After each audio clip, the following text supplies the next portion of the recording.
atas waktu dan berikut. Assalamualaikum warahmatullahi wabarakatuh. Waalaikumsalam warahmatullahi wabarakatuh. Alhamdulillah wa kafa wassalatu ala rasul mustafa wa ala alihi washabihi ajmain amma ba'du. Yang pertama-tama dan yang paling utama mari kita panjatkan puji syukur kita kepada Allah Azza wa Jalla, di mana di alhamdulillah di pagi yang cerah ini kita masih diberikan nikmat iman, nikmat Islam, sehingga kita dapat menunaikan kewajiban kita sebagai seorang muslim untuk tadi alhamdulillah menunaikan salat subuh secara berjamaah di masjid yang kita cintai.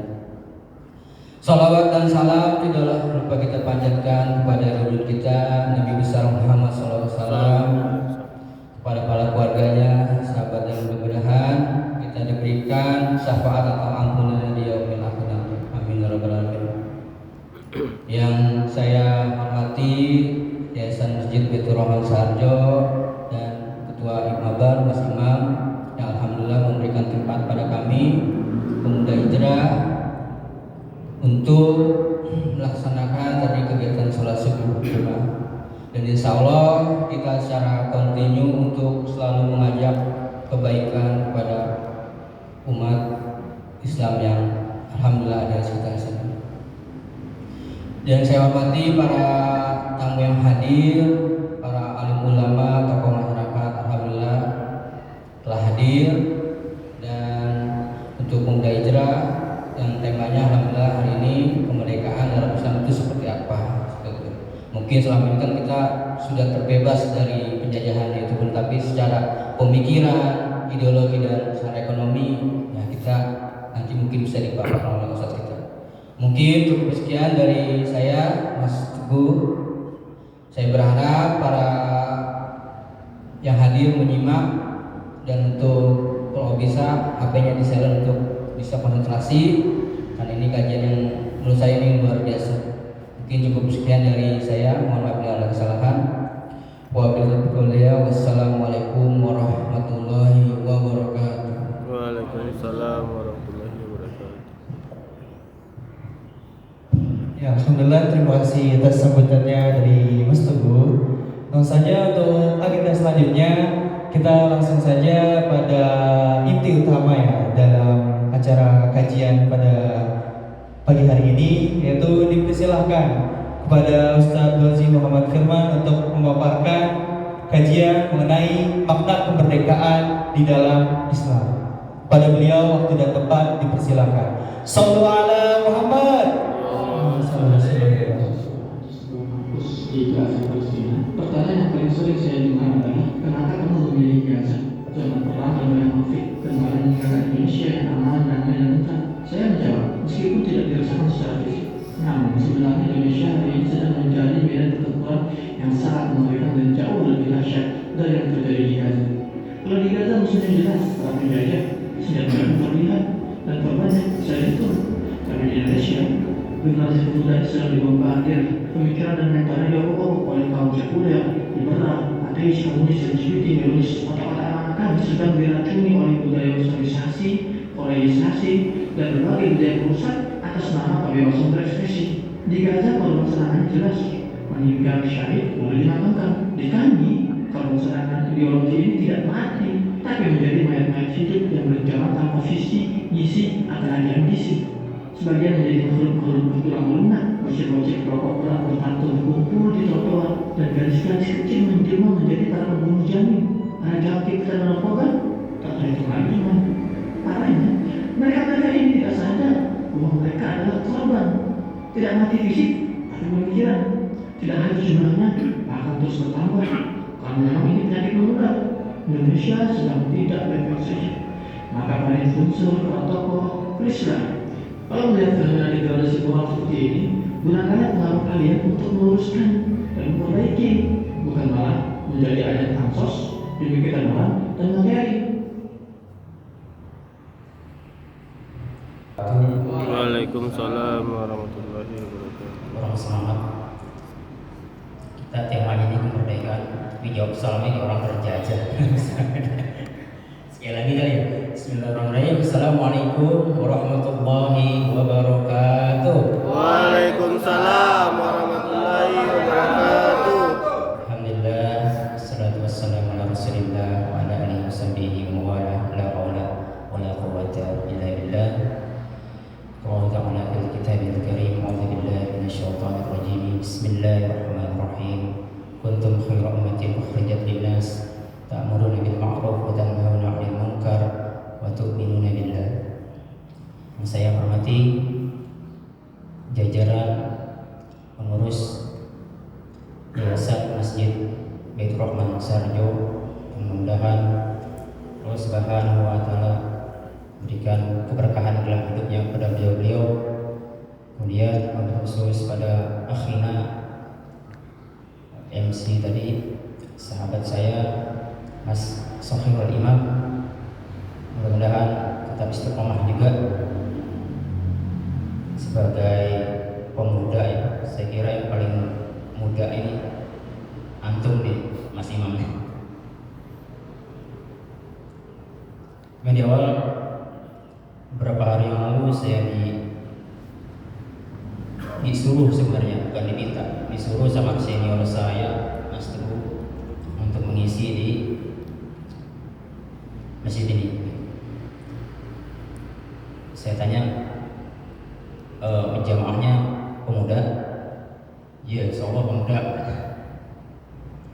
Karena yang ngadain Ikatan Pemuda Masjid Baitur Rahman. Nah, ini alhamdulillah ini memang segmen saya sebenarnya. Tapi ternyata qadarullah kebanyakan yang hadir adalah yang pernah muda, insyaallah Pak ya.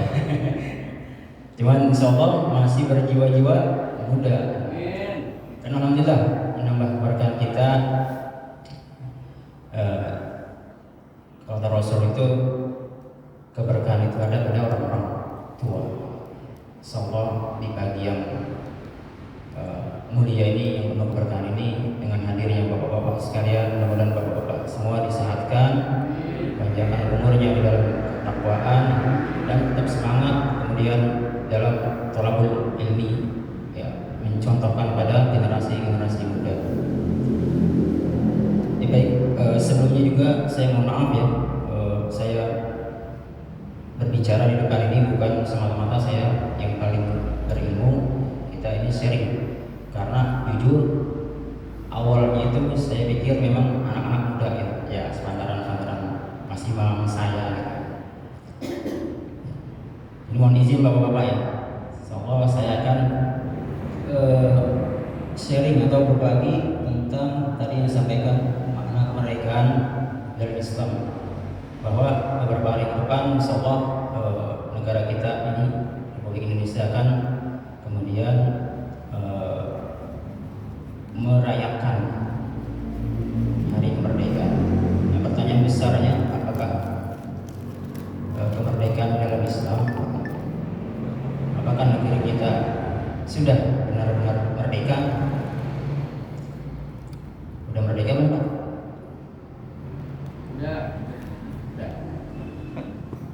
Udah merdeka belum? Udah ya, alhamdulillah ya. Sudah berapa? 7 tahun. Cuman gimana Islam memandang kemerdekaan? Insyaallah saya akan keluarkan. Ustaz Ajid, mohon di next. Nah, jadi sebelum kita berbicara kemerdekaan, kita akan coba membahas tentang apa itu kebangkitan. Jadi kebangkitan itu dalam bahasa Arabnya itu nahdoh. Makanya dalam di negeri kita ini ada sebuah organisasi Islam yang namanya Nahdlatul Ulama. Itu artinya kebangkitan ulama.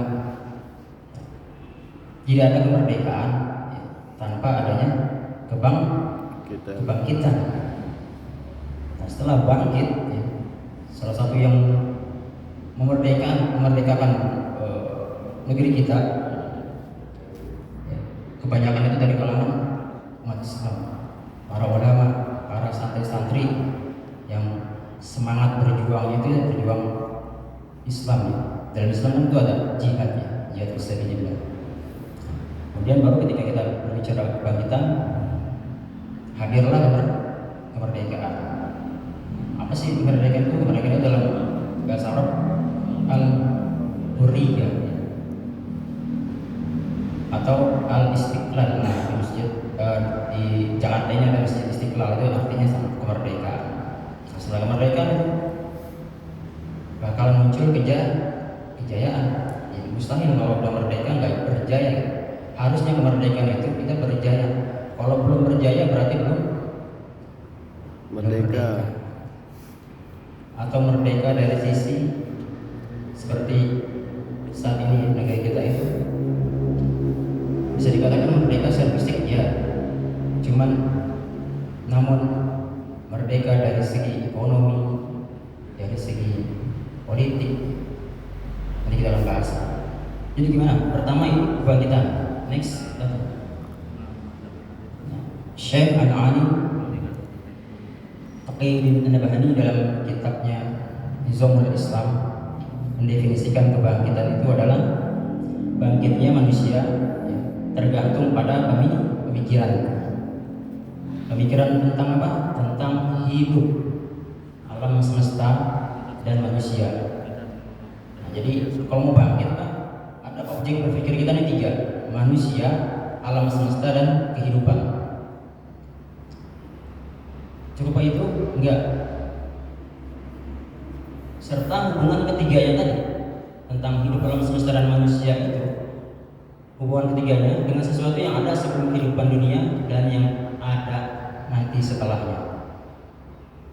Jadi analoginya gini Pak, bapak, ibu-ibu tidur di rumahnya masing-masing. Kemudian ketika bangun di pagi hari, ya saking pulesnya itu nggak sadar ada yang memindahkan, gitu. Ada yang memindahkan di sebuah rumah yang super mewah. Nah, apa aja ada di situ. Kemudian ada sarapan, ya, kasur yang empuk, ada TV yang LED sebesar mobil besarnya. Kemudian ada kolam renangnya. Jadi berbanding terbalik dengan rumah kita yang mungkin sederhana. Nah, ketika kita bangun di rumah mewah tersebut, kira-kira apa hal pertama yang kita lakukan? Apa mau langsung sarapan? Kita ada berada sama orang. Hah? Kaget. Emang orang Indonesia banyak kan kagetan ya. Kira-kira apa? Apakah langsung nonton TV?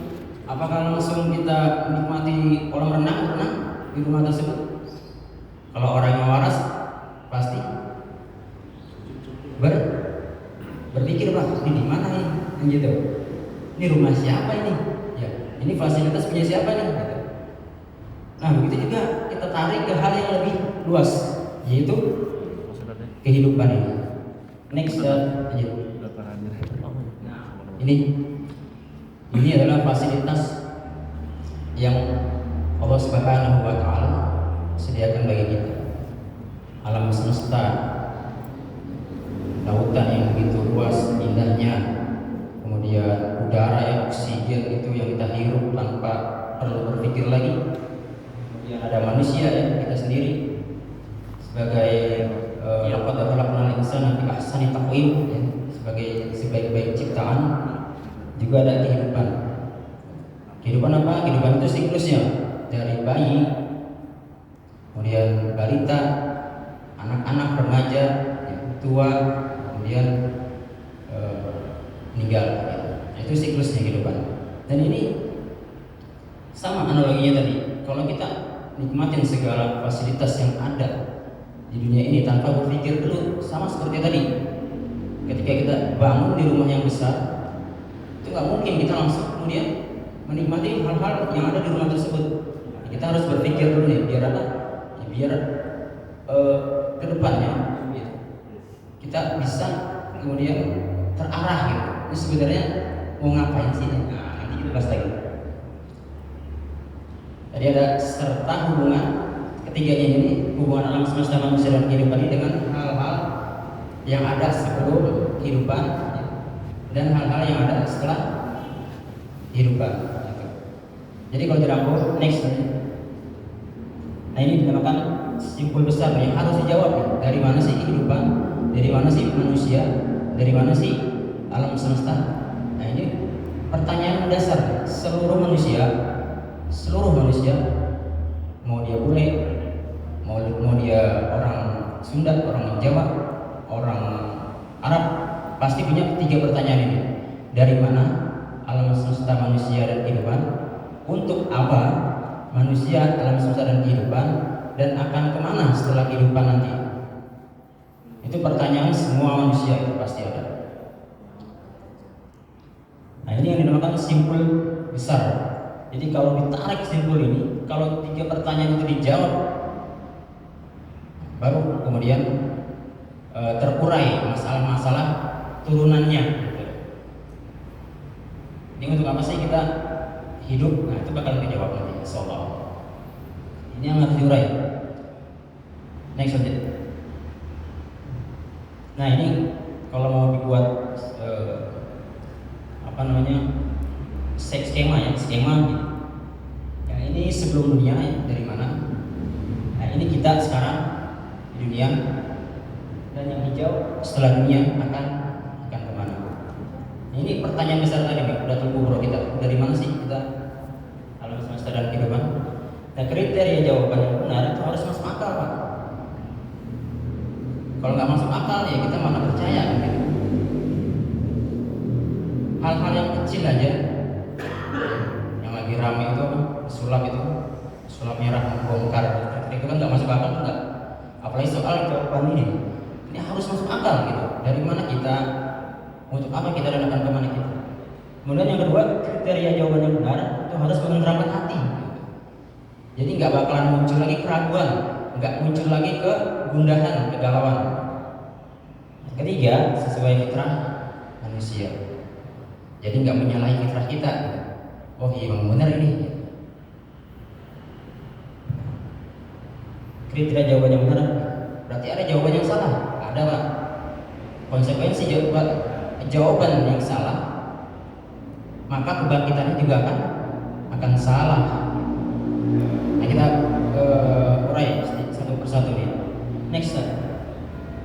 Nah ini ada yang kemudian menjawab 3 pertanyaan tadi. Dari mana alam semesta manusia dan kehidupan? Untuk apa dan akan kemana? Dengan jawaban seperti ini. Alam semesta itu ada dengan sendirinya, nggak ada yang penciptaan, nggak ada Tuhan, dan nggak ada akhirat, nggak ada kiamat. Itu orang-orang apa? Orang apa? Orang ateis, orang-orang yang nggak kemudian percaya dengan adanya sang pencipta, Tuhan, atau dalam agama Islam ya, Allah Subhanahu wa Ta'ala. Yang jawaban ini nggak masuk akal. Kenapa nggak masuk akal? Alam semesta manusia dan kehidupan yang sebegini kompleksnya, sangat kompleks. Mereka bilang itu ada dengan sendiri. Sedangkan layar yang luasnya itu cuma segini, Pak, kira-kira ada dengan sendirinya apa? Ada yang buat? Pasti ada yang buat gitu. Jadi ini pertanyaannya, jawabannya nggak masuk akal dari 3 pertanyaan tadi, dan tidak menenteramkan hatinya. Dari mana tidak menenteramkan hati? Ya tadi itu, nggak mungkin lah. Kalau udah masuk akal nggak bakalan menenteramkan hati dan nggak bakalan sesuai fitrah manusia. Next, lanjut. Nah, selain ateis yang menjawab 3 pertanyaan tadi, ada kemudian orang-orang yang namanya orang-orang sekuler. Mereka percaya adanya Tuhan, penciptaan, alam semesta manusia dan kehidupan yang diciptakan. Cuma Tuhan itu enggak menurunkan aturan. Nah, jadi dunia ini semua mereka yang buat aturan. Halal haramnya mereka yang buat. Boleh enggaknya mereka yang buat. Untuk apa? Untuk berbuat baik aja pokoknya, yang menurut mereka baik. Kemudian setelah kehidupan pasti ada nanti kebangkitan. Cuman kita tuh akan masuk surga semua. Nah gitu. Itu doktrin-doktrin orang-orang Nasrani yang masuk ke pemuda kita tuh. Pemuda foya-foya, tua kaya raya, mati masuk surga. Yang masuk, gimana kita mau bisa masuk surga ketika timbangan kita masuk surga atau masuk neraka itu dari mana gitu? Kalau enggak dari Sang Pencipta gitu. Apakah yang membuat aturan di dunia ini yang kemudian bisa menentukan yang mana boleh masuk surga dan yang mana boleh masuk neraka? Nah, jawaban ini tidak juga masuk di akal. Banyak kira-kira apa yang seperti ini, Pak? Banyak. Bahkan di kalangan umat Islam itu banyak yang teracuni dengan virus sekulerisme ini. Contoh, sholat itu nggak usah 5 waktu. Banyak nggak, Pak? Mau menjangkiti pemuda-pemuda kita tuh. Sholat mah Jumat aja, seminggu sekali. Itu salah satunya tuh. Nggak hanya buat aturan, cuman mereka tuh memenggal-menggal aturan Islam. Sekulerisme itu dalam bahasa Arab fasbudin anil hayat, memisahkan agama dengan kehidupan. Jadi agama itu hanya di bawah atap-atap masjid. Kalau di luar masjid, udah gak usah bicara agama, gak usah bawa agama. Ini orang-orang sekuler. Aturan di luar masjid kita yang buat. Makanya ketika sholat menutup aurat ya oleh wanita, dan ketika sudah selesai sholat ya semua mereka lagi pakaian. Nah, jadi ini tidak masuk akal karena handphone aja. Nah, saya ajak untuk beranalogi aja. Handphone aja yang membuat aturan pabriknya apa, konsumennya. Handphone ini kan diciptakan, Pak. Pasti kalau kita beli baru tuh ada manual booknya. Pasti ada buku petunjuk ya. Dan itu pasti dikeluarkan oleh pabriknya. Karena bahaya kalau misalnya konsumen yang kemudian bikin aturan sendiri yang harusnya tidak dikenain air bakalan rusak. Yang lebih tahu tentang ciptaannya adalah yang menciptakan. Jadi tidak masuk akal, tidak menenteramkan hati, tidak sesuai fitrah manusia. Next tadi. Nah, ini Islam. Islam itu menjawab 3 pertanyaan tadi itu dari mana? Malah manusia alam semesta dan kehidupan dari Allah Subhanahu wa taala yang menciptakan. Inna fi khalqis samawati wal ardh wa ikhtilafil laili wan nahar la ayatin liulil albab. Sesungguhnya dalam penciptaan langit dan bumi dan bergantinya silih bergantinya malam dan siang terdapat tanda-tanda bagi orang-orang yang berakal. Allah Subhanahu wa taala enggak hanya menciptakan tapi juga menurunkan aturan. Tadi yang menciptakan pasti lebih tahu, paling tahu ya tentang apa yang diciptakannya. Sang pencipta itu lebih tahu apa yang diciptakan. Kemudian dalam Islam dunia mau apa? Wa ma khalaqtul jin wal insa illa liya'budun. Tidak kuciptakan jin dan manusia melainkan untuk beribadah padaku. Nah, setelah di dunia mau kemana? Itu akan ada nanti hari akhir kiamat. Al-Qari'ah, mal Qari'ah, wa ma adraka mal Qari'ah. Itu hari kiamat. Kemudian ada hisab. Nah, hisab ini yang kemudian menentukan kita di surga dan neraka. Tolak ukurnya apa? Tolak ukurnya adalah aturan. Kalau kita lebih banyak mengikuti aturan, insyaallah surga. Kalau kita menyelisih aturan yang Allah Subhanahu wa taala turunkan, sudah jelas tempatnya di neraka. Next. Nah, jadi poin pertama tadi tentang kebangkitan, sumber kebangkitan manusia kesempurnaan Islam. Allah tuh sayang sama kita. Allah tuh nggak hanya menciptakan kita, tapi Allah Subhanahu wa Ta'ala juga menurunkan seperangkat aturan yang sempurna, yaitu Islam. Dalam surah Al-Maidah ayat 3, Al-yawma akmaltu lakum dinakum wa atmamtu 'alaikum ni'mati wa raditu lakum al-Islam dinan. Pada hari ini telah aku sempurnakan bagi kalian din, dan telah aku sempurnakan pula nikmatku atas kalian, dan aku ridho al-Islam sebagai ad-din bagi kalian. Jadi satu-satunya jawaban yang Allah ridho itu tadi Islam. Ateis itu udah jelas, sekuler nggak diridhoi sama Allah. Satu-satunya sumber kebangkitan yang diridhoi Allah adalah Islam. Next, apa sih Islam? Nah, ini wujud kesempurnaan Islam. Definisi sederhananya, Islam adalah agama yang diturunkan Allah melalui perintah, melalui wasilah ya, perantara malaikat Jibril kepada Nabi Muhammad SAW, yang mengatur hubungan manusia dengan penciptanya, dengan dirinya sendiri dan dengan sesamanya. Nah, ini wujud kesempurnaan Islam. Islam mengatur hubungan manusia dengan penciptanya, salah satunya dengan sholat, puasa, haji, itu bagian ibadah makhluk.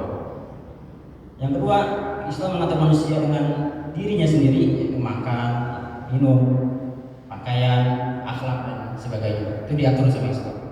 Ini wujud kesempurnaan Islam. Dan yang terakhir, mengatur hubungan manusia dengan sesamanya.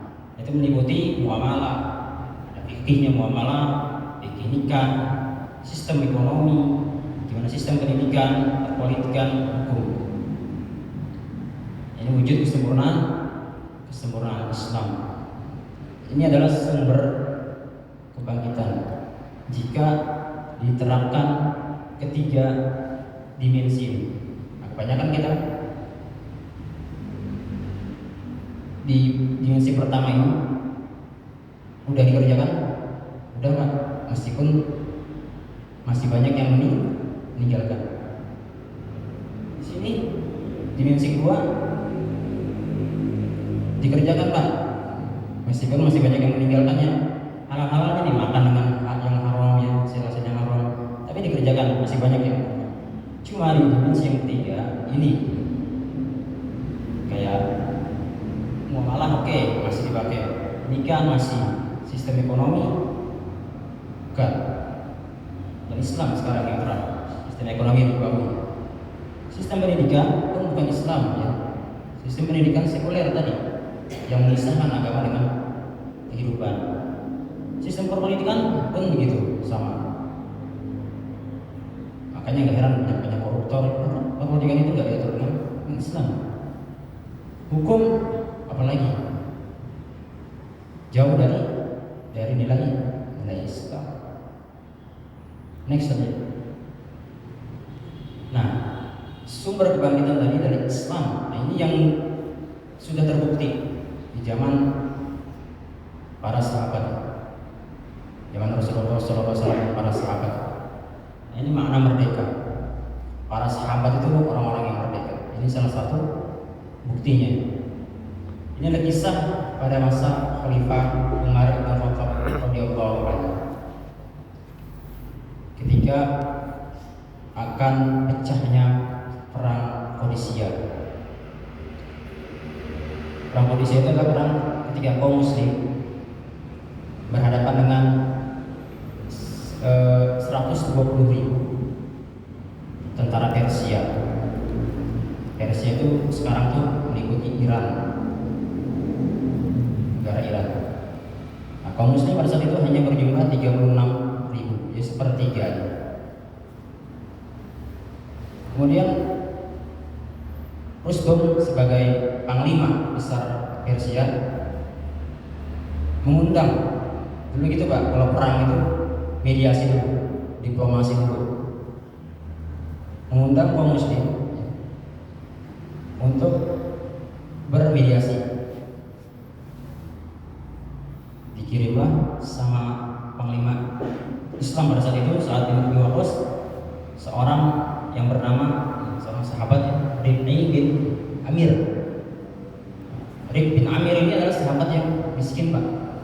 Untuk perangnya itu kudanya cebol, pakaian perangnya seadanya. Bahkan untuk kepalanya itu adalah dari alat-alat masak gitu. Saking miskin. Ini yang dikirim kepada Persia. Persia itu sekelas sekarang itu sekelas Rusia. Bayangkan, sekelas Rusia, Inggris itu dikirim sama Khalifah Umar melalui Sa'ad bin Abi Waqqas, Rib'i bin Amir untuk menemui panglima Persia yang bernama Rustum. Nah, sesampainya di Persia, Rib'i bin Amir ini kemudian datang dengan gagahnya orang miskin, seadanya dengan kuda yang cebolnya gitu, masuk ke istana Persia, dijaga sama tentara-tentara Persia itu, dihadang.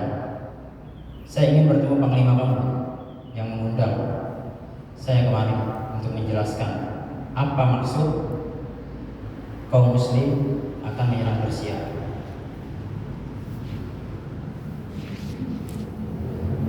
Ketika itu Rustum mengatakan, gak apa-apa masuk, silakan masuk. Singkat cerita, apa yang melatar belakangi kalian mau menguasai kami? Apakah kalian pengen harta kami? Karena Persia itu terkenal pada saat itu negeri yang kaya, pejabat-pejabatnya itu berlimpah kekayaan, bantal-bantal yang tersusun rapi, emas dan perak itu di istana-istana itu berhias. Apa kalian pengen ini? Enggak. Apa latar belakang kalian untuk menguasai Persia? Ini Allah mengutus kami dari Rasulullah untuk memerdekakan manusia dari penghambaan manusia kepada manusia, menuju penghambaan manusia kepada Robnya manusia. Ini perkataan yang luar biasa. Enggak, bukan harta, bukan tahta, bukan jabatan. Kami ingin melepaskan manusia dari penghambaan pada manusia, menuju pada penghambaan Robnya manusia. Itu misi Islam. Dari sempitnya kehidupan dunia kepada kelapangannya, dari ketidakadilan agama yang ada kepada keadilan Islam. Inilah merdeka yang kita garis bawah ini. Penghambaan manusia pada rohnya manusia, itu namanya merdeka. Next. Terakhir, inilah Islam tadi yang dengan 3 dimensi tadi itu dijalankan, dapat menaklukkan Persia, sebuah imperium yang berusia hampir 1000 tahun dan sampai hari ini nggak bisa bangkit lagi. Itu takluk di tangan kaum muslim. Ini luas 15 juta kilometer, hampir 2 kali lipat wilayah Amerika, wilayah Islam pada saat itu. Next.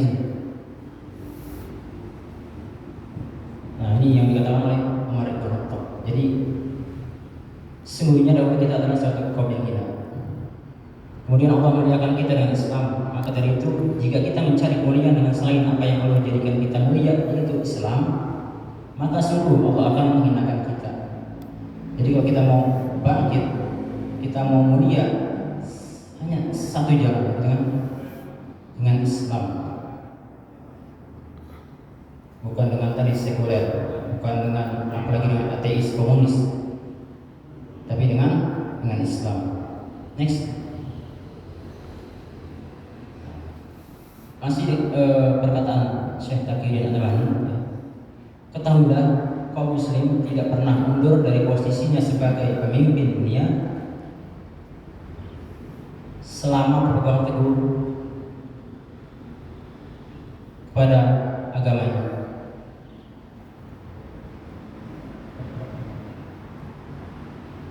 Jadi kita share lagi dulu, ketahuilah kaum muslim itu tidak pernah mundur dari posisinya, dari kejayaannya, dari kekuasaannya sebagai pemimpin dunia selama berpegang teguh kepada ada agamanya.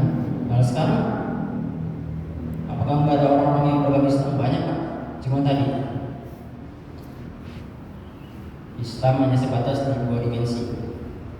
Islam hanya sebatas I-nya Isya, S-nya sholat, L-nya lohor, A-nya asar, M-nya maghrib.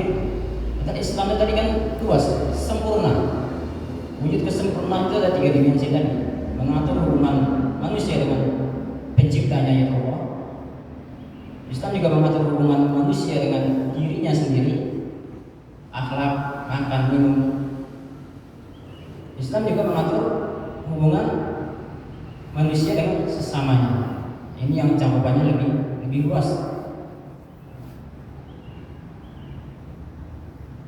Allah Subhanahu wa taala berfirman dalam surah Al-Baqarah ayat 208, "A'udzu billahi minasyaitonir rajim, ya ayyuhalladzina amanu udkhulu fis-silmi kaffah wa la tattabi'u khutuwatis syaitan innahu lakum aduwwun mubin."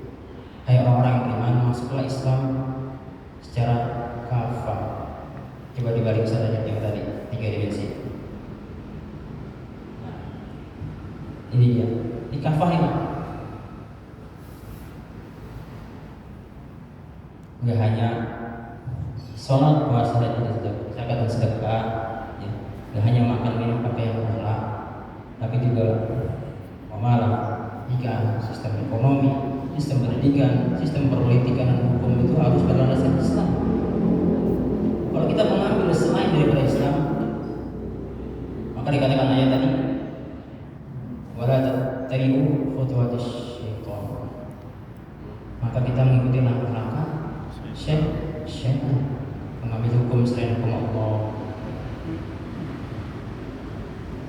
berpolitik, mengambil hukum dari barat, orang sekuler,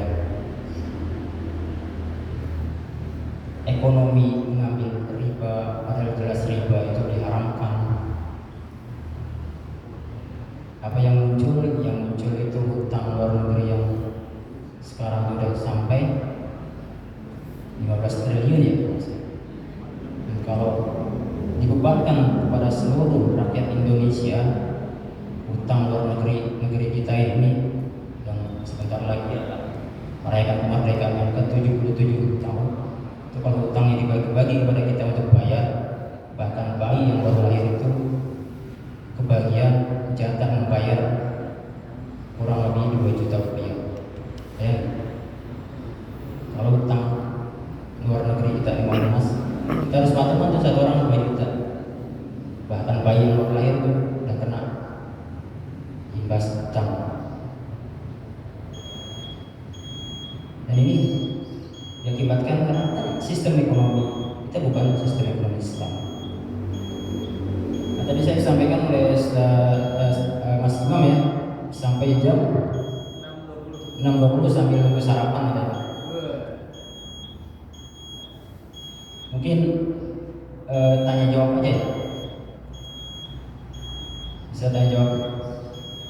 Jadi poinnya kita itu tadi, Allah Subhanahu wa taala itu sayang pada hamba-hamba, kepada ciptaannya, pada kita, wabil khusus umat Islam. Allah itu nggak hanya menciptakan kita, tapi menurunkan bagi kita juga aturan. Dan aturan ini sudah terbukti selama 14 abad itu Islam itu berjaya bila diterapkan secara kafah.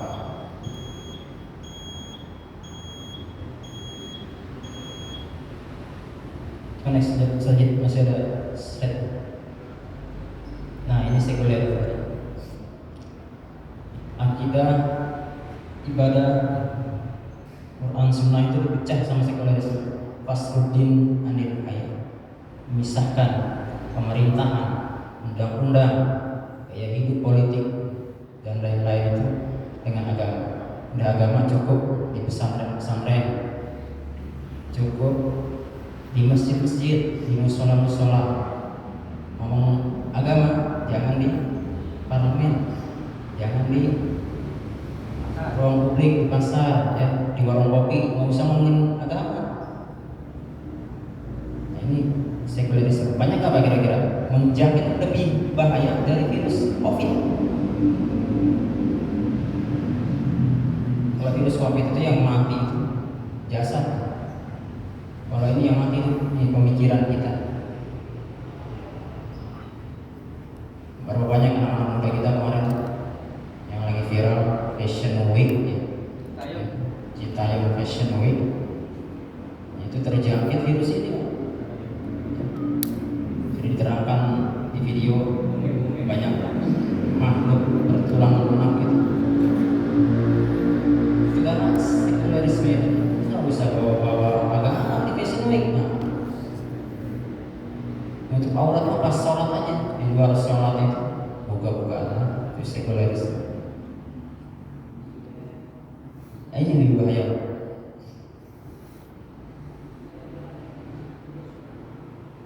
Ini itu aja dari saya. Silakan kalau ada yang mau bertanya sambil nunggu sarapan. Insyaallah kalau bisa saya jawab, semua saya jawab. Waalaikumsalam. Tanyanya gimana? Islam berikan solusi tentang kemerdekaan di Indonesia ini. Oke, ya, tadi sampaikan bahwa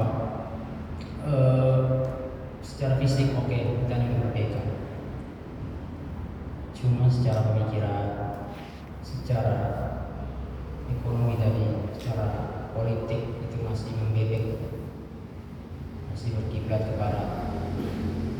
Kalau dulu penjajahan secara fisik, sekarang penjajahannya itu secara pemikiran. Dan ini lebih bahaya dari dijelaskan di video. Kalau fisik itu kita tahu musuh mana, yang kawan yang mana. Kalau pemikiran halus banget. Kalau peluru itu dalam perang itu hanya menembus satu kepala. Kan kalau pemikiran, kalau yang viral-viral kemarin itu menembus jutaan kepala. Bagaimana kemudian Islam menjawab tadi pertama itu dengan kemudian sama-sama kita memperdalam lagi Islam yang kafah tadi. Kenapa harus kafah? Karena kalau nggak kafah mobil aja, ibarat itu mobil itu kalau nggak komponen-komponennya itu sempurna, itu nggak bakalan maksimal jalan. Contoh, bannya aja kempes, itu nggak bakalan maksimal. Atau bempernya copot, atau bensinnya habis, atau mesinnya ada yang rusak, atau ada yang bautnya satu aja yang nggak kepasang, itu nggak bakalan maksimal mobil. Begitupun Islam. Jadi bagaimana Islam kemudian menjadi jawaban atas penjajahan yang sekarang yang dalam tanda kutip itu masih bercokol di negeri ini. Terapkan Islam secara sempurna, secara apa? Biar apa? Biar maksimal. Lebih khusus di ranah politik pemerintahan. Itu yang berperan penting. Contoh di daerah saya itu Tanah Abang. Itu ada lokalisasi namanya bongkaran prostitusi.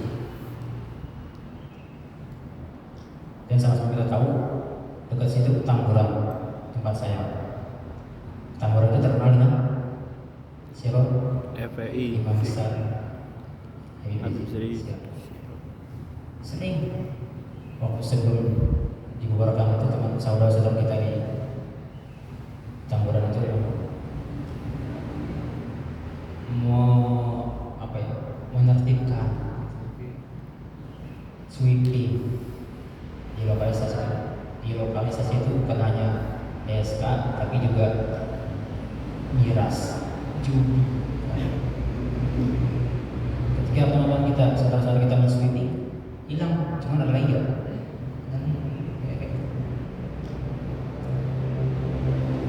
Coba kalau misalnya pemerintah dalam hal ini mungkin camat, wali kota atau gubernur bahkan menandatangani tutup lokalisasi pembongkaran, tutup nggak? Tutup. Pasti ditutup, pasti ditutup. Karena tanda tangan itu, kalau kata seorang ulama, ada kemaksiatan itu yang nggak bisa hilang dengan Al-Quran. Itu contohnya. Kita dakwahin mereka itu nggak bakal. Wala taqrabuz zina, jangan mendekati zina, tetap aja terus. Dengan hilang dengan apa? Dengan kekuasaan. Dengan kekuasaan hilang tanda tangan. Itu ya umat Islam sekarang belum memiliki kekuasaan yang menerapkan Islam secara kafah. Ketika Islam nggak sempurna, gimana kita mau bangkit? Bangkit, cuma kebangkitan itu sempoyongan, sulit. Mungkin itu jawaban. Kalau ditanggapin, silakan.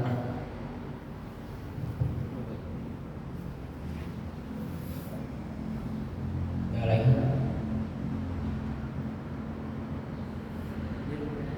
Ya silakan.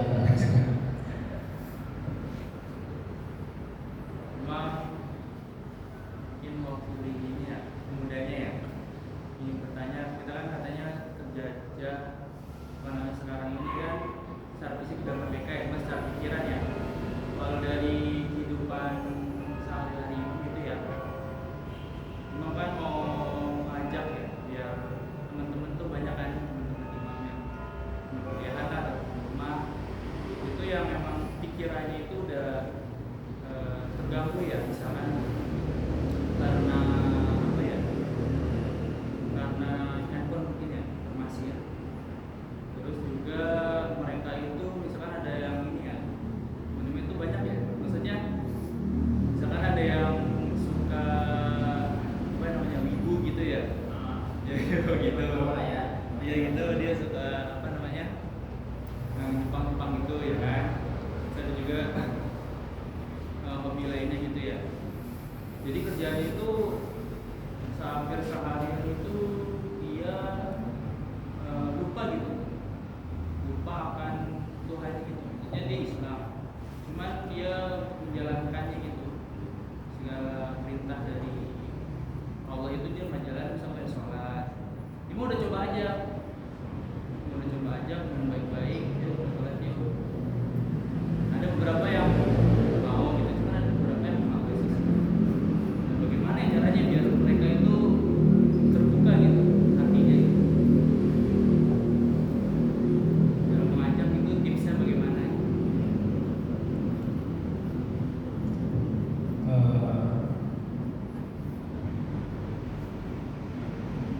Allah Subhanahu wa Ta'ala, ajaklah mereka ke jalan Tuhan bil hikmah, dengan hikmah. Nggak bisa dipaksa. Itu pengalaman saya juga alhamdulillah membersamai pemuda-pemuda di Tamburan. Itu memang kompleks masalah mereka itu. Pergaulan, kemudian narkoba, luar biasa. Jadi karena habitatnya jadi gitu. Umat Islam itu sekarang ibarat ikan, ya. Itu bukan di habitat, sulit kelopak-kelopak, bukan di air tapi di darat. Kita hidup bukan di habitat umat Islam sekarang. Jadi cekoki oleh tontonan-tontonnya jauh dari nilai-nilai Islam, pergaulannya jauh dari nilai-nilai Islam. Itu PR bagi kita. Gimana cara mengajak mereka? Selain terus mengajak, kita harus pintar-pintar atau jeli mengambil momen. Kalau saya gitu, jadi saya itu mengajak mereka itu yang lagi galau, misalnya yang lagi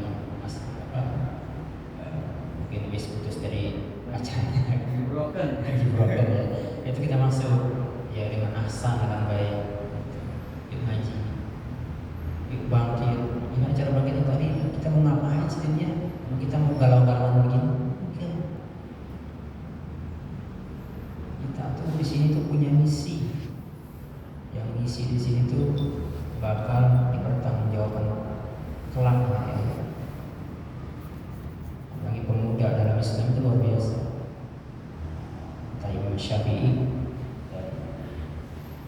hidupnya pemuda itu dengan ilmu dan takwa. Kalau nggak ada ilmu dan takwa itu, orang itu dianggap nggak ada. Hidupnya pemuda itu dengan belajar kan, itu motivasi begitu Mas Imam. Kalau saya lebih memotivasi, kalau mereka tuh dicekokin ayat itu agak panas kan. Iya, ya. Lebih ini kita mungkin paham bagaimana cara mengajak mereka secara dalil, cuma kita bawa ke kehidupan mereka. Kita menyelami mereka. Ini apa sih arahnya kemana sih nih? Tadi misalnya yang lagi galau putus cinta, kita masuk ke situ. Kalau bangga seekor, bangga setangkai, masih banyak di orang sana ya. Sambil bercanda, sambil enjoy. Buat mereka enjoy sih pertama itu, buat mereka enjoy sama kita. Insya Allah gampang kita.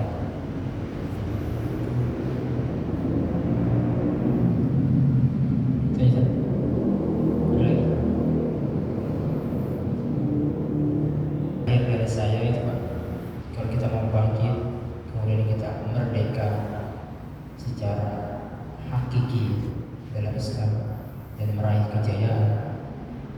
Karena kalau merdeka itu baru step itu belum jaya, dan harus berjaya. Kalau merdeka itu baru lepas. Kalau ibarat karyawan itu baru keluar dari kerjaannya menjadi usaha ya, wira swasta. Cuman belum berjaya. Artinya kan berjaya itu bukan didominasi tapi mendominasi.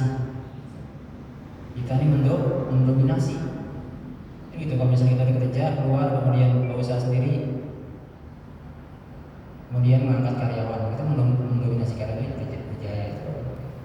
Bukan kerja salah ya, enggak, itu hanya analogi aja. Islam pun gitu. Ya. Islam itu enggak hanya keluar dari dominasi, ya, tapi mendominasi dunia. Gitu.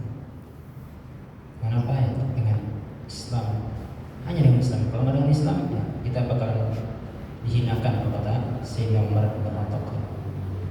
Itu saja, mohon maaf bila ada salah kata dan kekurangan. Saya berterima kasih Bapak-bapak kemudian menyimak ya, ocehan mungkin saya ini lebih pantas disebut anak-anak Bapak ya. Assalamualaikum warahmatullahi wabarakatuh. Waalaikumsalam warahmatullahi wabarakatuh.